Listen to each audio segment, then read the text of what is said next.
Let's go through a very brief exercise together to really get a feel for how this tool can work, and let's create a gift box. So I'm going to create a brand new document, and in this document let's grab our rectangle tool and hold down the shift key and draw out a rectangle. We can go to our swatches and we could choose any pattern that we want. I'll just go ahead and actually have that on stroke. Let me hit X on my keyboard. And I'm going to give that a fill of this guy right here. And let's also go back to this rectangle tool and create a bow, or rather a little bit of ribbon. So I'm going to put a thick band of ribbon like so and give it a fill color of red. Not really sure that's enough of a contrast. Let me see if I can find a nice color here. That works. Now what I'm going to do is give this a little bit of a shadow as well. So I'm going to copy this shape. And then with this one still selected, I'll double click on the swatch and drop the color down.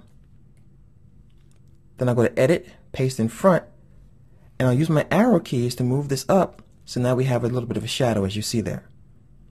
I'm going to select the one on the bottom, hit X on my keyboard, and then I'm going to hit this icon right here to get rid of the stroke. So we have a really cool little box. I'm going to grab my selection tool, and I'm going to drag select this whole thing. And I'm going to go to Object, Group. Alright, so I'm going to make sure I have everything selected here. Then I'm going to go to Edit, Copy. We're going to head back to our perspective grid document. And if you don't have one, just create a brand new document and click on your perspective grid tool to enable it.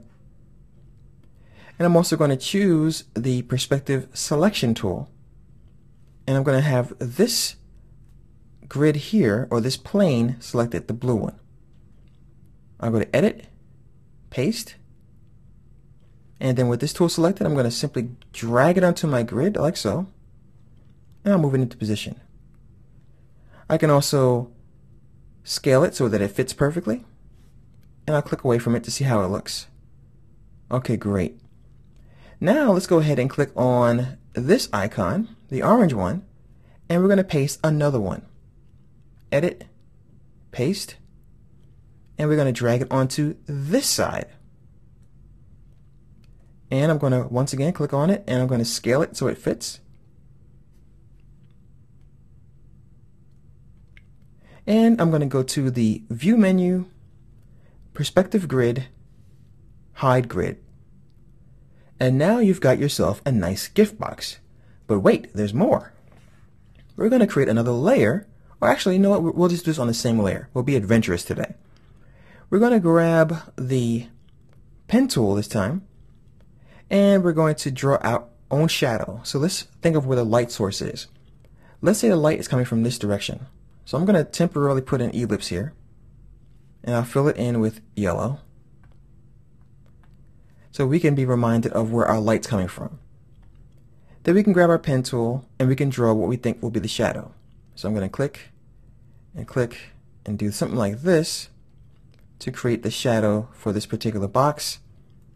I'm going to hit X on my keyboard, and I'm going to give this a darker color. Let's see, something like this maybe. Then we can go to Object, Arrange, Send it back. And of course this pattern here is showing through, so we can grab our direct selection tool, grab those points, and actually I think I do need to make a layers this time. So I'm going to tear the layers off and just show you a way to get around selecting the wrong thing. We could of course grab the boxes here, and we can go to Object and we can choose Lock Selection. That's something I haven't shown you yet. That gives you the ability to protect something so that you can't select it. So we'll go ahead and stick with that. We'll grab our direct selection tool, and now we can grab the points and move them where they belong so that they're not showing through the box. And maybe just grab this one and move it a little bit more like this.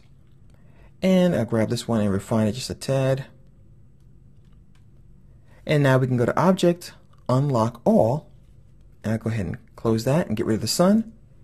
And I'll grab my selection tool, grab everybody, and hold the Shift key down to scale this down.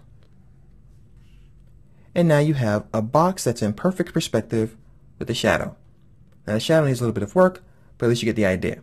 So that is how you can use the perspective tool to create a real-world piece of artwork.